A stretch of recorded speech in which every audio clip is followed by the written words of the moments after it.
नमस्कार. Mahalakshmi tarot card रीडिंगमध्ये सगळ्यांचं स्वागत आहे. आजचा आपला विषय आहे की डिवाईनकडून आपल्याला काय गायडन्स भेटणार आहे किंवा युनिवर्स तुम्हाला काय मेसेज देऊ पाहत आहे. त्यासाठी मी तुम्हाला 2 ऑप्शन पुढे दिलेले आहेत. फर्स्ट पाईलसाठी ऑप्शन आहे रोज जे आहे पिंक कलरचं आणि पाईल नंबर 2 साठी ऑप्शन आहे मोगऱ्याचं फ्लावर जे आहे व्हाईट कलरचं. तुम्ही फ्लावर्सच्या नावाने चूज करू शकताय, नंबरने चूज करू शकताय किंवा कलरने चूज करू शकताय. वेलकम पाईल नंबर 1. ज्यांनी पण पिंक कलर किंवा गुलाबाचं फूल चूज केलं होतं त्यांच्यासाठी आपण आता डिवाईन सोल त्यांना काय गाईड करू पाहत आहे किंवा युनिवर्सकडून तुम्हाला काय मेसेजेस आहेत जे तुम्ही ऐकणं फार गरजेचं आहे ते पाहूया. तर पाईल नंबर 1 साठी सगळ्यात महत्त्वाचा पहिला मेसेज आलेला आहे की तुमची कोणती तरी एक इच्छा नजीकच्या काळामध्ये पूर्ण होणार आहे. मग ती पैशाला घेऊन असू शकते, पर्सनल लाईफमध्ये असू शकते, कोणतीही एक इच्छा. जरी तुमच्याकडे सर्व काही असलं तरी ती इच्छा अगदी छोटीशी असली तरी नक्कीच पूर्ण होऊ शकते. 8 ऑफ कपची एनर्जी इथे आहे. तर त्या थ्रू युनिवर्स तुम्हाला सांगत आहे मे बी स्ट्रगल करून किंवा तुम्ही आता लाईफच्या अशा फेजमध्ये आहात की तुम्हाला सगळं गिवअप करून द्यावं, सोडून कुठेतरी लांब निघून जावं अशा फिलिंग्स येत असतील. तर तसं न करता तुम्ही हार्डवर्क करा, तुम्ही त्यावरती स्टिक राहा. जो पण स्ट्रगल तुम्हाला आलेला आहे मे बी तुम्हाला तो काहीतरी शिकवण्यासाठी आलेला आहे. त्याचं आउटकम काहीतरी तुमच्या अपेक्षापेक्षा वेगळं नक्कीच असू शकतं. सक्सेसच्या तुम्ही अगदी जवळ आहात. थोड्याशा टाईम पिरियडनंतर तुम्हाला नक्कीच तो अचीव होणार आहे. पण लगेचच गिवअप करू नका, हेच तुम्हाला इथे हे कार्ड सांगत आहे. जे पण मी म्हटलं की द 7 ऑफ वॉन्ड्सचं पण एनर्जी आहे, ते पण हार्डवर्कचंच कार्ड आहे. द लवर्सचं कार्ड पण इथे आहे पुढचं कार्ड. तर लवर्सचं कार्ड असं सांगत आहे की जितकं तुम्ही लोकांना प्रेम द्याल आणि शेअर कराल गोष्टी तितकं तुमच्या लाईफमध्ये प्रेम अट्रॅक्ट होईल. तुम्ही जितकं हेट द्याल लोकांना, तुम्ही ट्रोल करताय, गॉसिपिंग करताय, निगेटिव्हिटीबद्दल म्हणजे लोकांबद्दल जास्त बोलताय वाईट जितकं निगेटिव्हिटी तुम्ही स्प्रेड करताय तेवढीच तुम्ही निगेटिव्हिटी लाईफमध्ये पण अट्रॅक्ट करताय. गिव्ह अँड टेकचं रिलेशन पॉझिटिव्हिटी आणि निगेटिव्हिटीमध्ये युनिवर्समध्ये चालतं. निसर्ग त्याप्रमाणेच आपल्याला देतो जे आपण त्याला देत असतो. तर तुम्ही लोकांबद्दल चांगलं बोला, सगळ्यांशी प्रेमाने वागा, रिस्पेक्ट ठेवा. एकमेकांबद्दल तुम्ही जेव्हा बोलताय त्यावेळेस प्रत्येकाने आपल्या मर्यादा सांभाळूनच नातं सांभाळा, जेणेकरून तुम्हाला जेव्हा रिटर्न करायची वेळ येईल किंवा असं काही प्रसंग आला तर त्यावेळेस लोकही बोलताना तुमच्याबद्दल आणि गोष्टी हाताबाहेर जाणार नाहीत. तर लवर्सचं काळ तुम्हाला इथे हे सांगत आहे की प्रेम दिलं तर प्रेम मिळणार. Give respect, take respect. तुम्ही लोकांच्याबद्दल वाईट बोलून तुम्हाला असं वाटत असेल की मी माझी इमेज रिस्पेक्टफुल बनवू शकतो किंवा लोक तुम्हाला रिस्पेक्ट करतील, आयडियल ठरवतील, तर असं नाही होणार. एम्प्रेसचं कार्ड इथे अवेलेबल आहे. ते हे सांगत आहे की तुम्हाला एक आयडियल बनवण्याची गरज आहे. युनिवर्स त्या थ्रू तुम्हाला गाईड करत आहे की एखादं आयडियल पर्सनॅलिटीला फॉलो करा किंवा फॉलो करत असताना पण तुम्ही त्याच्या पर्सनल गोष्टीसुद्धा बघा. फक्त त्याचं ऑनलाईन जी इमेज आहे किंवा तो जे दाखवतो आहे ते न बघता पर्सनली पण तो कसं बिहेव करतो ह्या गोष्टी क्रॉस चेक करा आणि मगच एखाद्या व्यक्तीला, एखाद्या पर्सनॅलिटीला आपल्या लाईफमध्ये तुम्ही ॲज अ आयडलिझम म्हणून ते स्थान द्या. 4 ऑफ सॉर्डची एनर्जी इथे आहे. तर तुम्हाला सांगण्यात येत आहे की जर तुम्ही तुमच्या लाईफमध्ये तुम्हाला लाईफमध्ये जर कोणता मेजर डिसिजन घ्यायचा असेल मग त्यावेळेसही तुम्ही थोडंसं शांतपणे विचार करा आणि मगच घ्या. घाई गडबडीने घेतलेला निर्णय फसण्याचे चान्सेस आहेत. हॅरोफंटचं कार्ड आहे, मे बी ते ह्याच्यासाठीच आहे कारण इथं 4 ऑफ सॉर्ड्सचं कार्ड आहे. तर ते तुम्हाला असं गाईड करू पाहते, युनिवर्स हे सांगू पाहत आहे की मार्गदर्शनाखाली जितक्या गोष्टी तुम्ही कराल, सल्ले घेऊन जितके गोष्टी कराल, तितकं तुम्ही सक्सेस अट्रॅक्ट कराल. नाईट ऑफ वॉन्ड्सचं कार्ड इथे अवेलेबल आहे.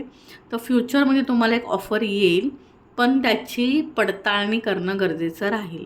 3 ऑफ सॉर्ड्स आहे, तर रिलेशनशिपमध्ये तुम्हाला सांभाळून चालण्याची गरज आहे. थर्ड पार्टीचा प्रॉब्लेम असू शकतो ह्या कार्ड्स वाल्यांना. नक्कीच बघा, जे कोणी रिलेशनशिपमध्ये आहेत, लॉयल्टी चेक करा. 7 ऑफ पेंटॅकल्सचं कार्ड इथे अवेलेबल आहे. फायनान्शियल इश्यूज राहतील या पूर्ण प्रोसेसमध्ये, पण जोपर्यंत तुम्ही स्ट्रगलिंग पिरियड आहे तोपर्यंतच तो फेस करा आणि त्यातून शिकून तुम्ही खूप सारं धन अर्जित कराल. 2 गायडन्स कार्ड मी घेतलेले आहे. एक आलेला आहे एम्परर आणि एक आलेला आहे द फूल कार्ड. तर एम्परर कार्ड तुम्हाला गायडन्समध्ये हेच सांगत आहे की तुम्हाला हार्डवर्क तुम्ही करूनच राजा व्हायचं आहे. स्वयंघोषित राजा होऊ नका, किंवा लोकांसाठी तुम्ही जितकं काम कराल, त्यांच्या जितकं मदतीला जाल, त्या ब्लेसिंग्सनी तुम्ही आणि लाईफमध्ये अचीव कराल. फूल कार्ड तुम्हाला इथे गायडन्स कार्डमध्ये हे सांगत आहे की तुमची जी जर्नी असेल ती तुमच्या अनुभवांसाठी तुम्ही म्हणजे ती नवीन असणार आहे पूर्णपणे. जुन्या पास्टमध्ये तुम्ही जे अनुभव घेतलेत त्याचा तुमच्या नवीन जर्नीशी काही संबंध नसणार आहे. तर तो घेण्यासाठी तुम्ही तयार राहा. तुमच्यासाठी रेमेडी कार्डमध्ये आलेला आहे व्हील ऑफ फॉर्च्यूनचं कार्ड. तर व्हील ऑफ फॉर्च्यूनमध्ये तुम्हाला रेमेडी अशी आलेली आहे की तुम्ही कॉईन स्वतःजवळ ठेवू शकताय, सिल्वरचा कोणताही, किंवा जितके जास्त तुम्ही शांत राहाल, मेडिटेशन कराल आणि गोष्टी सोडून द्यायला शिकाल, तितकं तुमच्यासाठी चांगलं राहील. एखादी गोष्ट खूप ताणण्यामध्ये पण काही अर्थ नसतो. ताणलं की नाती पण तुटतात आणि वस्तू पण तुटते. तर ताणू नका, तिथल्या तिथे गोष्टी सोडून द्या, बोलून रिकामे होत जा, मन पण शांत राहत जाईल आणि नातेसंबंधही टिकतील. थँक्यू. वेलकम पाईल नंबर 2.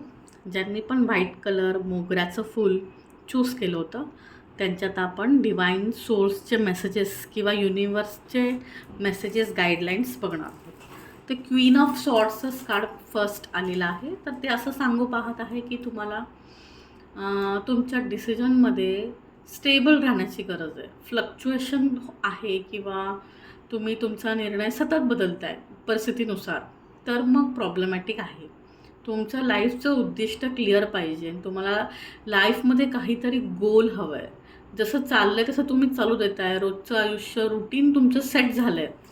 तर त्यावरूनच तुम्ही ओळखा की तुमचं लाईफ बोरिंग झालं आहे. त्याच्यात इंटरेस्टिंग जेव्हा स्ट्रगल येतो त्याच्यासोबत सक्सेस पण येतं. जर तुमच्या लाईफमध्ये स्ट्रगलच नाही आहे, काही होतच नाही आहे लाईफमध्ये, रोज तुम्ही फक्त डे टू डे रोज उठताय, कामाला जाताय, घरी येताय, रोज हाच जर डे टू डेचा तुम्ही हे फॉलो करताय, तर मग त्यामध्ये थोडा प्रॉब्लेम आहे. म्हणजे तुमचं लाईफमध्ये स्ट्रगल नाही आहे, तर मग तुम्ही सक्सेस कसं मिळवणार? सक्सेससाठी स्ट्रगल तर पाहिजे. स्ट्रगल आहे तर सक्सेस मिळण्यामध्ये पण मजा आहे. त्यामुळे चॅलेंजेस एक्सेप्ट करा, अपॉर्च्युनिटीज नवीन शोधा, त्यावरती स्टिक राहा, रूल्स फॉलो करा, गोल ठेवा आणि आयुष्य जगण्याची मजा घ्या. 9 ऑफ पेंटॅकल्सचं कार्ड इथे आहे. तर ते हेच सांगत आहे की हे सगळं तुम्ही कराल त्यावेळेस तुमच्या लाईफमध्ये new energy, new money, new life, new peoples, new connections, new client approach होतील आणि त्याने तुमची लाईफमध्ये अजून एनर्जी येईल. तुमचं लाईफ चेंज होईल, सराउंडिंग चेंज होईल, विचार चेंज होतील. जे तुम्ही एक्सपेक्ट करताय लाईफमध्ये चेंज आणण्यासाठी सुद्धा प्रयत्न तुम्हाला स्वतःला पहिलं चेंज करावं लागेल, मगच तुमची लाईफ चेंज होईल. आपोआप जादू होऊन गोष्टी बदलणार नाही आहेत. इकडे 10 ऑफ वॉन्ड्सचं कार्ड आहे. तर इतका अतिविचार तुम्ही करताय, माइंडमध्ये गोष्टी आहेत, प्रॅक्टिकली नाही आहेत, हेच हे कार्ड सांगू पाहत आहे. इथे 9 ऑफ कपची एनर्जी आहे. तर जी पण विश तुमची आहे ती पूर्ण करण्यासाठी डेडिकेशन हवं आहे. डेडिकेशन दाखवूनच तुम्ही ती अचीव करू शकता. 10 ऑफ कपची एनर्जी आहे, 9 ऑफ कप, 10 ऑफ कप एकत्र आलेल्या आहेत. सो मॅरिड लाईफ, जर तुम्ही मॅरिड आहात तर तुमची मॅरेज लाईफ खूप छान फ्युचरमध्ये असणार आहे. किंवा जर तुम्ही रिलेशनशिपमध्ये आहात तर येणाऱ्या काही दिवसांमध्ये युनिवर्स तुम्हाला सांगत आहे किंवा डिवाईन तुम्हाला मेसेज देत आहे की तुम्ही खूप छान लाईफ एन्जॉय करणार आहात, पार्टनरसोबत खूप क्वालिटी टाईम स्पेंड करणार आहात. हाय प्रेस्टिजचं कार्ड आहे. हाय प्रेस्टिजचं कार्ड हे सांगत आहे की तुमची ती गोष्ट मात्र तुम्ही सिक्रेटिव्ह ठेवा किंवा तुमचे नेक्स्ट काय मूव्ह असणार आहे, तुम्ही आता लाईफमध्ये पुढे काय करणार आहे, ह्या तुम्ही जितक्या गोष्टी सिक्रेटिव्ह ठेवाल तितकं तुम्ही ग्रो व्हाल.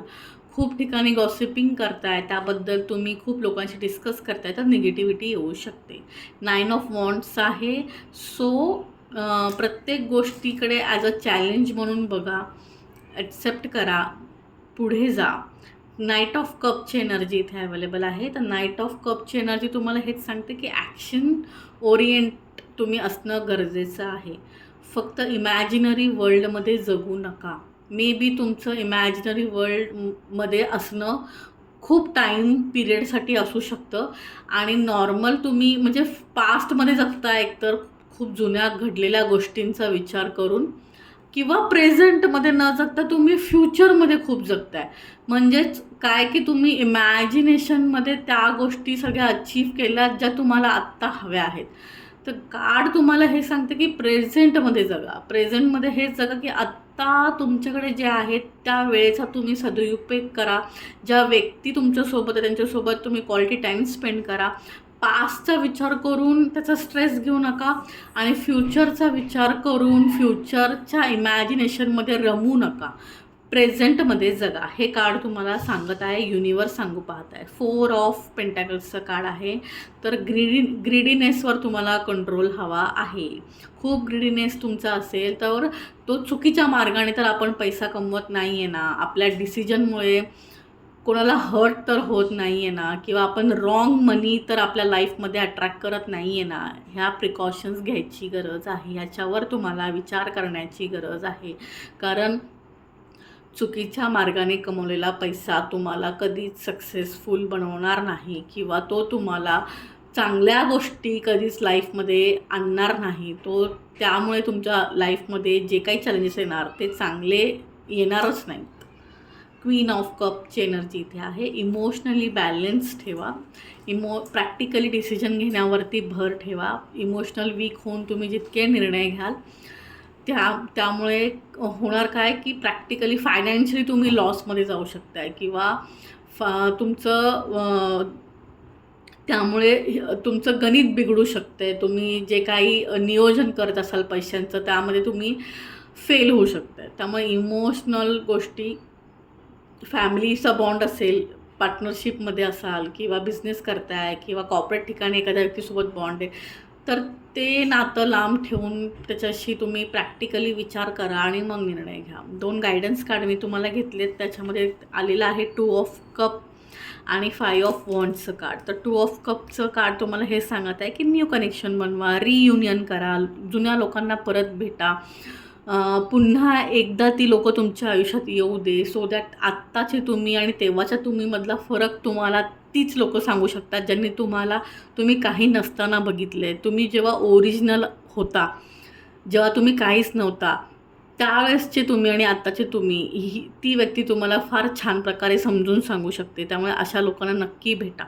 आणि गायडन्स कार्डमध्ये 5 ऑफ वॉन्ड्सचं पण कार्ड आलेलं आहे. सो बोलताना थोडा विचार करा, बोलण्यावर नियंत्रण ठेवा, त्यामुळे वाद व्हायचे चान्सेस दिसत आहेत मला.